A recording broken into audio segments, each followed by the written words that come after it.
Pathanamthitta Kottanad life പദ്ധതിയിലൂടെ നിർമ്മിച്ച വീട് ജപ്തി ചെയ്ത സംഭവത്തിൽ കൈവശക്കാരെ ഇറക്കി വിടില്ലെന്ന് ജില്ലാ കളക്ടർ എസ് പ്രേംകൃഷ്ണ 24നോട്. മുൻ ഉടമയ്ക്കെതിരെ കേരള ബാങ്ക് പോലീസിനെ സമീപിക്കും. തട്ടിപ്പ് നടത്തിയത് മുൻ ഭൂവുടമ വിജയകുമാർ എന്ന് കണ്ടെത്തലുണ്ട്. ലൈഫ് മിഷൻ്റെ ആ കക്ഷിയുടെ പേര് അവരുടെ ഒരു കേസ് പറയുകയാണെങ്കിൽ മാർച്ച് 2017 ഇദ്ദേഹം ബാങ്കിൽ ഈ ഒരു ലോൺ എടുത്ത് ഈ പ്രോപ്പർട്ടി പ്ലഡ്ജ് ചെയ്ത ശേഷം ജൂൺ 2017 തന്നെ ഈ കക്ഷിക്ക് 3 സെൻറ്റ് സ്ഥലം 3 ലക്ഷം രൂപയ്ക്ക് എന്നുള്ള രീതിയിൽ എഴുതി കൊടുക്കുകയാണ് ഉണ്ടായത്. രജിസ്ട്രേഷൻ സമയത്ത് ആക്ച്വലി അവർ നമ്മൾ ആധാരത്തിൽ എഴുതി കൊടുക്കാറുണ്ട്, നമുക്ക് വേറെ ബാധ്യതകളൊന്നും ഇല്ല. അപ്പോൾ അങ്ങനെ ഒരു ഫോർജറി ചെയ്ത് ഒരു മിസ്റെപ്രസെൻറ്റേഷൻ നടത്തിയിട്ടാണ് ഇദ്ദേഹം ആ ഒരു അങ്ങനെ ഒരു ഈ രീതിയിലേക്ക് ട്രാൻസാക്ഷൻ നടത്തിയത്. വിജയകുമാറിനെതിരെ ബാങ്ക് ക്രിമിനൽ കേസ് പോലീസിൽ ബുക്ക് ചെയ്തിട്ട് ഒരു മിസ്റെപ്രസെൻറ്റേഷൻ എന്നുള്ള രീതിയിൽ പോകാനാണ് തീരുമാനിച്ചിരിക്കുന്നത്. ലൈഫ് വി ജയശങ്കർ വിശദാംശങ്ങളുമായി. ജയശങ്കർ, ഇതിൽ മുൻ ഭൂവുടമ തന്നെയാണ് കുറ്റക്കാരൻ എന്നതിന്റെ വിവരങ്ങൾ നേരത്തെ പുറത്തു വന്നതാണ്. ഇതിപ്പോൾ ഔദ്യോഗികമായി തന്നെ അത്തരം കൂടുതൽ വിശദാംശങ്ങൾ കളക്ടർ വെളിപ്പെടുത്തിയിരിക്കുകയാണോ?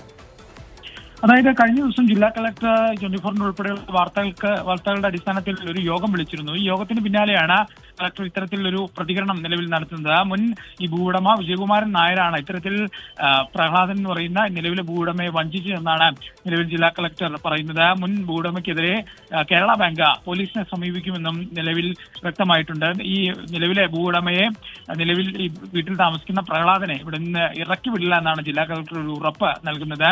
ഈ വീട് കേരള ബാങ്ക് നിലയിൽ വീടിൽ നിൽക്കുന്ന ഭൂമി ഒഴിവാക്കി മറ്റു ഭാഗം വിറ്റതിന് ശേഷം ഈ പണവുമായി ബന്ധപ്പെട്ട പ്രശ്നങ്ങൾ ഈ പണം അടച്ച് പ്രശ്നം പരിഹരിക്കാനാണ് നിലവിൽ ജില്ലാ കളക്ടർ ഒരു നിർദ്ദേശം വെച്ചിരിക്കുന്നത്. കേരള ബാങ്ക് ബോർഡ് ചേർന്നതിന് ശേഷം ഈ നിർദ്ദേശം പരിഗണിച്ച പ്രശ്നപരിഹാരം ഉണ്ടാക്കുമെന്നാണ് നിലവിൽ നമ്മൾ മനസ്സിലാക്കുന്നത്. എന്തായാലും തട്ടിപ്പ് നടത്തിയത് മുൻ ഭൂവുടമ എന്ന കണ്ടെത്തലിലേക്ക് തന്നെയാണ് കാര്യങ്ങൾ എത്തുന്നത്. കേരള ബാങ്ക് ഈ വിജയകുമാരൻ നായർക്കെതിരെ പോലീസിൽ പരാതി നൽകും, നിയമ നടപടികൾ സ്വീകരിക്കുമെന്നും നിലവിൽ മനസ്സിലാക്കുന്നു. എന്തായാലും പ്രഹ്ലാദിനെയും കുടുംബത്തെയും ഈ വീട്ടിൽ നിന്ന് ഇറക്കി വിടില്ല. ഈ വീട് ഉൾപ്പെടുന്ന ഭൂമി ഒഴിവാക്കി മറ്റു ഭാഗം വിറ്റ് തുക തിരികെ പിടിക്കാനുള്ള ഒരു നിർദ്ദേശമാണ് ജില്ലാ കളക്ടർ നൽകിയിരിക്കുന്നത്. കേരള ബാങ്ക് ബോർഡ് യോഗം ചേർന്ന് ഇതുമായി ബന്ധപ്പെട്ട് ഒരു അന്തിമ തീരുമാനം ഉണ്ടാകും. എന്തായാലും ഈ വിഷയവുമായി ബന്ധപ്പെട്ട് എന്തായാലും നിലവിലെ പ്രഹ്ലാദനും കുടുംബത്തിനും ഒരു ആശ്വാസം പകരുന്ന വിവരം കൂടിയാണ് ജില്ലാ കളക്ടർ പങ്കുവയ്ക്കുന്നത്. പത്തനംതിട്ട കൊറ്റനാട് ലൈഫ് വീടിന്റെ ജപ്തിയുമായി ബന്ധപ്പെട്ടുള്ള കൂടുതൽ വിശദാംശങ്ങളാണ്. അതിൽ ആരാണ് കുറ്റക്കാരൻ, മുൻ ഭൂവുടമയാണ്, നടപടി ഉണ്ടാകും, നിയമ നടപടിയിലേക്ക് കടക്കുകയാണ്. ഒപ്പം തന്നെ അതിൽ കൈവശാവകാശക്കാരെ ഇറക്കി വിടില്ല എന്നുകൂടി കളക്ടർ പറയുകയാണ്.